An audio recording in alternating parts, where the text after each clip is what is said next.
지난 주말 지역 곳곳에서 화재가 발생했습니다. 동두천 야산과 폐 목재 더미에서 불이 났고 연천군 상가주택에서도 불이 나 주택 안에 갇혀있던 여성 2명이 구조되기도 했습니다. 포천시가 추진 중인 고속도로 연장과 육군단 부지 이전 개발 등 포천의 주요 사안에 대해서 최춘식 의원을 만나서 직접 이야기 들어봤습니다. 의정부시가 반환 예정 미군 기지에 물류단지 대신 디자인, IT 클러스터를 조성하는 등 기존 개발 계획을 변경하는 절차에 들어갔습니다. 양주시가 미세먼지 불법 배출 민간 감시단을 운영합니다. 극성을 부리고 있는 미세먼지 문제에 얼마나 효과적으로 대응할 수 있을지 관심이 집중됩니다.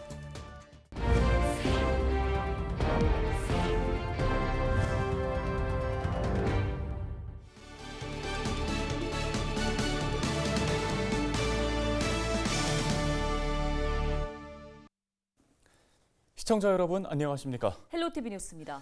첫 소식입니다. 포천시가 GTX 2노선을 포천, 소흐릅, 송우리까지 연장하기 위해 노력하고 있습니다. 최춘식 국회의원과 배경현 포천시장은 얼마 전 원희룡 국토교통부 장관을 만나 관련 내용을 설명하기도 했는데요. 네, 고속도로 연장과 육군단 부지 이전 개발 등 포천의 주요 사안에 대해서 최춘식 의원을 만나 직접 들어봤습니다. 김소영 기자입니다. 인천 서구 검안역을 시작으로 서울 김포공항을 지나 경기도 남양주시 덕소역까지 연결되는 광역교통망 GTX 2노선. 수도권 북부 지역을 동서로 이어주는 역할을 하게 됩니다. GTX DEF 노선은 윤석열 대통령과 김동연 경기도지사의 공약으로 국토부가 제5차 철도망 구축 계획을 2024년으로 기존보다 2년 앞당기겠다고 발표하면서 노선 연장에 대한 지역의 관심이 높아지고 있습니다. 최춘식 의원은 포천시는 동서로 된 횡단철도가 없는 상황에서 남양주까지 오는 GTX 2노선을 포천, 소흐릅, 송우리까지 연장하는 방안을 제5차 국가철도망 구축 계획에 반드시 포함해야 한다고 목소리를 높이고 있습니다. 그래서 진저까지 들어오는 이와 같은 이 노선이 확정이 된다면 우리가 가지고 있는 욕심은 진접과 그다음에 내촌이 바로 붙어 있는 경계고 거기가 이제 포천의 시작이기 때문에 이것을 우리가 그 소흐릅, 송우리라고 그러죠. 거기까지 연장하는 것이 앞으로 이제 우리 철도가 없는 포천 입장에서는 이것과 그다음에 이제 우리 광역철도 이게 된다면은 참 대단한 그런 어떤 교통 인프라가 구축이 되는 거고 굉장히 이로울 것이다. 최 의원은 또 육군단 이전과 부지 개발에 대해서 육군단과 15항공단 부지는 이제 포천시로 돌려주는 것이 맞다고 말했습니다. 육군단 부지는 포천동과 소흐릅 사이 가장 중심지에 위치하고 있기 때문에 포천시 소유로 돌아온다면 군과 민이 모두 발전할 수 있는 민군 상생 협력타운을 구체화하고 있다고 설명했습니다. 그 규모 있는 그러니까 그 도시가 돼갈 수 있는 거겠죠. 그렇게 했을 때 그러면 어떤 방법으로 합치느냐. 그래서 나온 얘기가 기부대 양의 얘기도 나왔습니다만 그것을 우리가 이제 민군 상생 협력 타운을 조성해 가지고 군과 민이 상생하고 부대까지도 그 위치에서 함께 임무 수행할 수 있는 이와 같은 것을 만들기 위해 가지고 노력을 하고 있고. 포천시의 광역철도망과 도로, 군 유휴부지 등은 지역 발전을 위한 것은 물론 인구 증가를 위한 초석이 될 것으로 기대하고 있습니다. 헬로티비 뉴스 김소영입니다. 의정부시가 반환 예정 미군 기지에 물류단지 대신 디자인, IT 클러스터를 조성하는 등 기존 개발 계획을 변경하는 절차에 들어갔습니다. 의정부시는 캠프 레드클라우드, 스탠리, 카일, 잭슨 등 반환 미군 기지 4곳의 개발 계획을 담은 공여지 발전 종합계획 변경안을 지난달 경기도에 제출했다고 밝혔는데요. 캠프 레드클라우드에는 디자인 클러스터와 문화공원이, 캠프 스탠리에는 IT 클러스터가 들어서는 것으로 각각 변경한 것으로 알려졌습니다. 또 캠프 카일에는 성모병원, 을지대병원 등과 연계한 바이오 첨단 의료단지를, 캠프 잭슨은 문화예술공원 대신 첨단산업과 자족시설을 조성할 계획입니다.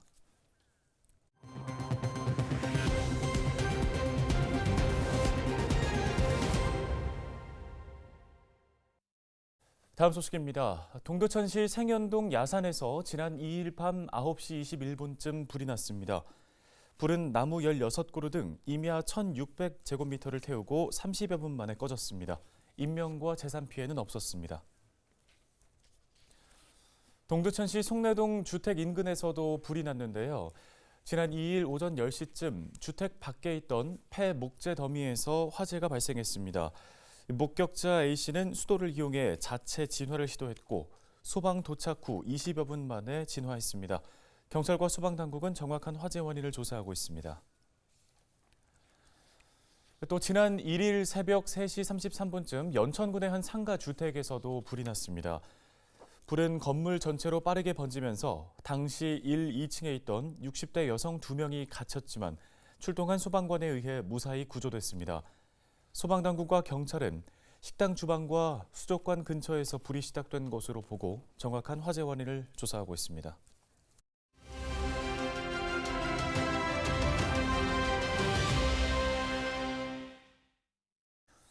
양주시가 미세먼지 불법 배출 민간 감시단을 운영하기로 했습니다. 극성을 부리고 있는 미세먼지 문제에 얼마나 효과적으로 대응할 수 있을지 관심이 집중됩니다. 네, 양주시 미세먼지 대응팀의 만한희 팀장이 전화 연결돼 있습니다. 안녕하십니까? 네, 안녕하세요. 예, 먼저 이 미세먼지 불법 배출 관련해서 민간 감시단을 운영하기로 했는데요. 특별한 이유가 있을까요?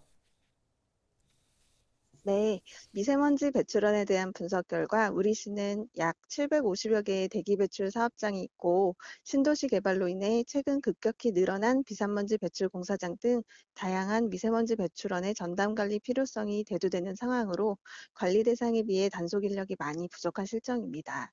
따라서 1일 순찰 인력 강화를 통해서 미세먼지 불법 배출 행위의 초기 대응 및 신속한 감시 등 점검 효과를 극대화하기 위하여 민간 감시단 운영을 결정하게 되었습니다.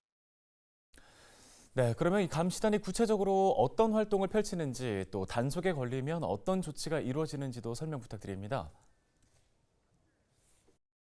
네, 민간감시단은 주요 사업장, 산업단지 순찰을 통해 연기가 과다하게 발생하거나 검은 연기 발생 시 증거사진을 촬영해서 담당 공무원에게 인계하고 공사장 순찰을 통해 세륜시설 가동 여부, 방진벽 부적정 설치, 공사 작업으로 인한 도로 오염 등을 확인합니다.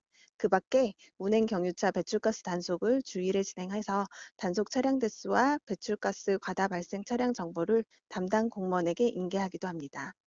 한마디로 대기 오염 문제에 항상 경계하고 깨어있는 발빠른 민원인의 역할을 해주신다고 생각하시면 쉬울 것 같습니다.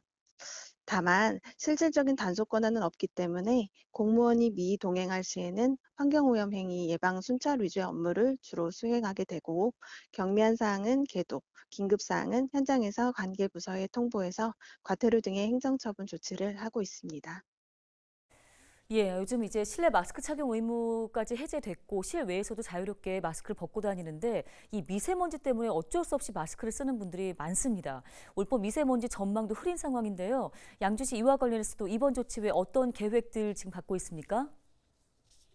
우리 시는 점검용 드론을 활용한 주요 다량 배출 사업장 및 공사장 이행 상황 점검 확대 등 감시 체계를 강화하고 영농 폐기물 집중 수거를 실시하는 동시에 불법 소각 단속반을 편성, 위반 행위 적발 시 과태료를 부과하는 등의 강력 대응하고 있습니다. 또한 쾌적한 도로 환경을 위해서 도로 제비산먼지 청소 횟수를 늘려 운행하고 실내 공기질 개선 및 시민 건강 보호를 위해 다중이용 시설 점검 강화, 공기청정 쉼터 설치 등 미세먼지 저감을 위해 다양한 노력을 기울이고 있습니다. 앞으로도 시민의 건강을 위협하는 미세먼지 배출 저감을 위해서 양주시에서도 최선의 노력을 다하겠고 시민분들도 많은 협조 부탁드리겠습니다. 네, 양주시 미세먼지 대응팀 만한희 팀장이었습니다. 네, 다음 소식입니다. 양주시가 종합장사시설 건립을 추진합니다. 경기도 내 화장시설은 수원과 용인 등 모두 남부 지역에 위치하고 있는데요. 경기 동북부 주민들은 비싼 화장 수수료와 화장 예약 시간 오후 배정 등 불편을 겪고 있습니다. 이에 양주시는 종합장사시설 건립 추진위원회를 구성하고 종합장사시설 건립 방안을 모색해왔는데요. 위원회는 장사시설의 규모와 부지 선정 등 다양한 사안을 심의할 예정입니다. 특히 부지는 공개 모집으로 결정할 방침입니다. 양주시 관계자는 현재 장사시설 관련 기본 방향 이외에는 확정된 것이 없다며 특히 부지 선정에 있어 특정 지역을 염두에 둔 추진은 있을 수 없다고 강조했습니다. 지난 2일 대전 서구 산직동 산불과 충남 홍성군의 산불이 발생하면서 소방청 동원역 1호가 발령돼 경기도 소방이 이 두 곳에 차량 26대와 소방 인력 63명 등 소방력을 지원했습니다. 대전 서구 산불은 2일 오후 2시 소방 동원역 1호가 발령돼 경기도 소방 펌프 9대와 소방 탱크 7대가 지원됐습니다. 또 같은 날 발생한 충남 홍성군 산불은 낮 11시 40분에 지원 접수를 받고 불이 확대돼 민가 피해가 우려돼 대응 2단계가 발령되면서 펌프차 6대, 탱크차 넉 대 등 10대를 지원했습니다.